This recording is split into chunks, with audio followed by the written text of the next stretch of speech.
So guys normally हम लोग इस चैनल पे डिस्कस करते हैं कि आप अपनी बॉडी को किस तरह से ट्रांसफॉर्म कर सकते हो। जब बात आती है थोड़ा सा बॉडी वेट गेन करने की या थोड़ा सा फैट लॉस करने की, हम लोग यहाँ पे डिस्कस करते हैं कि किस तरह से आप उस ट्रांसफॉर्मेशन को एंजॉय कर सकते हो जब आप वो प्रोसेस के थ्रू जा रहे हो। अभी आपको मेरा थंबनेल देख के थोड़ा सा आइडिया लग ही गया रहेगा कि आज हम लोग किस बारे में बात करने वाले हैं, थोड़ा सा डिस्कस करने वाले हैं। मुझे भी थोड़े बहुत टिप्स चाहिए आप लोगों के थ्रू। तो ये वीडियो रहने वाला है थोड़ा सा एक हम लोग कह सकते हैं लाइफ अपडेट के बारे में या रिसेंटली जो एक सिचुएशन हुआ था उस चीज के बारे में। तो मुझे भी थोड़ा सा एक अंडरस्टैंडिंग आएगा कि आप लोग उसके किस तरह से टैकल करते हो या कोप अप करते हो। So I will also get used to it, या फिर अगर आप उस चीज से जा रहे हो तो आपको भी एक आइडिया आएगा कि what you should do it. So हम लोग स्टार्ट करते हैं कि लास्ट वीक एक्चुअली बिकॉज वहीं से ये सब स्टार्ट हुआ। लास्ट वीक में एक्चुअली गया था एक इवेंट के लिए। Event was no doubt very good, बहुत अच्छा इवेंट था। नियरली मुझे 1 वीक हो चुका है कि मैं जिम नहीं जा रहा हूँ या मैं नॉर्मली अपने कैलोरीज को काउंट करता हूँ, मैं वो भी नहीं कर रहा हूँ। मैं मेरे प्रोटीन गोल को भी हिट नहीं कर रहा हूँ, मैं मेरे स्टेप्स को भी चेक नहीं कर रहा हूँ। मैं ऑन द पॉइंट रहता हूँ मेरे सारे प्रोसेस के साथ में, मेरे स्लीप के साथ में, बिकॉज सारे तीनों के तीनों चीज, मेरा स्लीप पैटर्न, मेरा फूड इंटेक एंड मेरा प्रोटीन इंटेक, तीनों चीज पता नहीं लेफ्ट राइट सेंटर हुआ पड़ा है। तो बट ऐसा क्यों हुआ है मुझे भी वो चीज जाननी है। तो लास्ट इवेंट के बाद में ये चीज चालू हुई।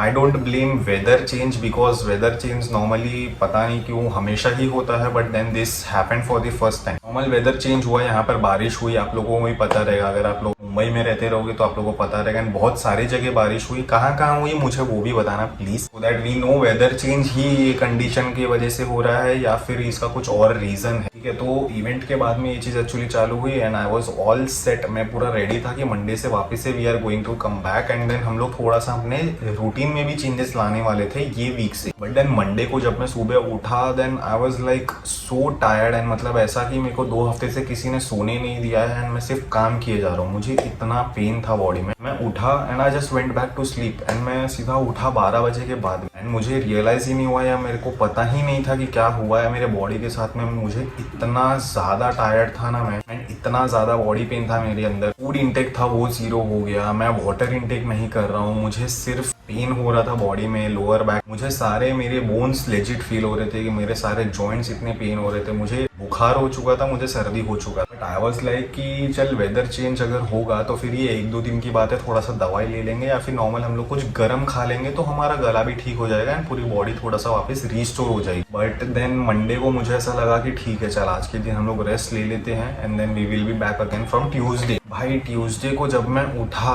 इनसेन लेवल, मतलब जो मैं मंडे को 100% डेड था, मैं ट्यूसडे को 1000% डेड था। मतलब उसका एक्सट्रीम 100x पे मैं पहुंच चुका था। ट्यूसडे को I was not even movable, मतलब कि मैं आंख खोलूं किसी से बात करूं कुछ मन ही नहीं कर रहा है, पूरा डेड, मतलब नेक्स्ट लेवल डेड हो चुका था। देन आई वाज लाइक कि चल ठीक है दवाई ले लेना चाहिए। मैं वो एक्सट्रीम पॉइंट पे पहुंचने के बाद में आई वाज लाइक कि चल दवाई ले लेना चाहिए बिकॉज अब जो हालत है उससे अगर बिगड़ गया तो फिर तो आई एम डन। अब जाके मैं एक पॉइंट पे पहुंचा हूँ कि हाँ अब मैं बोल सकता हूँ कि मैं 1-2 दिन के थोड़े से रेस्ट के बाद में या थोड़ा सा मेरे पास में एनर्जी एक्यूमुलेट करने के बाद में मैं जिम जाने का ट्राई कर सकता हूँ या सोच सकता हूँ, बिकॉज मुझे अभी भी घर वाले जाने नहीं दे रहे हैं जिम। मेरा पॉइंट ये है, ये इतना बड़ा कहानी बताने का ये था कि अगर आपकी बॉडी जब उसको रेस्ट चाहिए रहता है एंड जब आप उसको रेस्ट नहीं देते हो तो आपकी बॉडी को आपसे बहुत अच्छी तरह से पता है कि उसको रेस्ट कैसे लेना है। और जब बॉडी खुद से रेस्ट लेती है तो वो इसी तरह से रेस्ट लेती है। वो फिर लेफ्ट राइट कुछ भी नहीं देखती कि आपके पास में कितना इंपॉर्टेंट काम है, कितना इंपॉर्टेंट टास्क है, कितना इंपॉर्टेंट मीटिंग है, आपको क्या करना है। जब आपकी बॉडी को रेस्ट चाहिए होता है किसी भी तरह से आपसे rest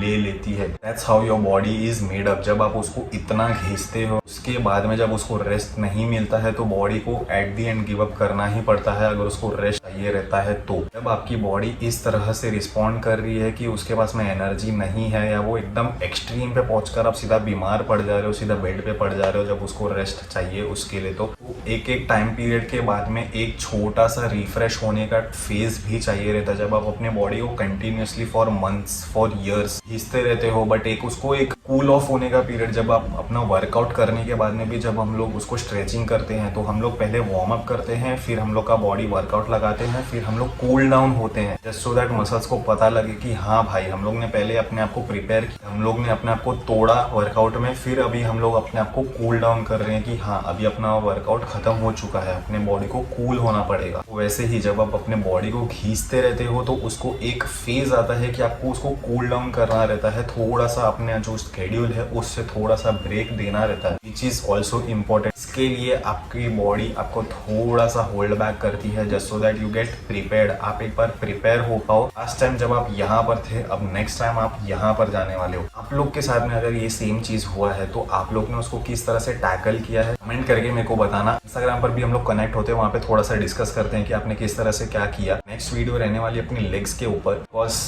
we are back in gym and इस बार क्रश करते हैं पूरा। मिलते हैं नेक्स्ट वीडियो में, तब तक के लिए गाइस टेक केयर एंड तो मुझे आपके यहाँ पर बारिश हो रही है या नहीं, ठीक है, बाय।